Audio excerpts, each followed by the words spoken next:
Při onemocnění celiakie se nesmí užívat ječmen? Je to pravda? Záleží na jeho kvalitě a z čeho je vyroben.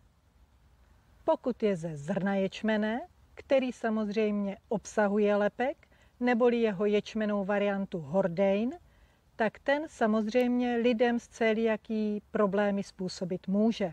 Pokud je vyroben z čisté šťávy z listů ječmene, které hordein neobsahují, tak jsou tak přirozenou bezlepkovou potravinou, vhodnou i pro celiaky. Více info najdeš na naší tajné facebookové skupině Život je dar a zdraví je volba. A pokud hledáš ten nejkvalitnější ječmen, ozvi se nám a pošli to dál. Při onemocnění celiakie se nesmí užívat ječmen? Je to pravda? Záleží na jeho kvalitě a z čeho je vyroben.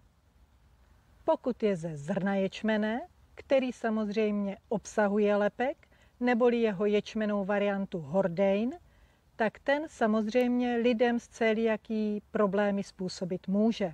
Pokud je vyroben z čisté šťávy z listů ječmene, které hordein neobsahují, tak jsou tak přirozenou bezlepkovou potravinou, vhodnou i pro celiaky.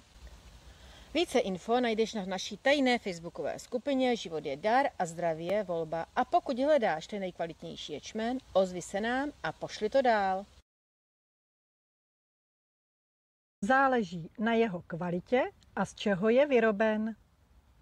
Pokud je ze zrna ječmene, který samozřejmě obsahuje lepek, neboli jeho ječmenou variantu hordein, tak ten samozřejmě lidem s celiakií problémy způsobit může. Pokud je vyroben z čisté šťávy z listů ječmene, které hordein neobsahují, tak jsou tak přirozenou bezlepkovou potravinou, vhodnou i pro celiaky. Více info najdeš na naší tajné facebookové skupině Život je dar a zdraví je volba. A pokud hledáš ten nejkvalitnější ječmen, ozvi se nám a pošli to dál.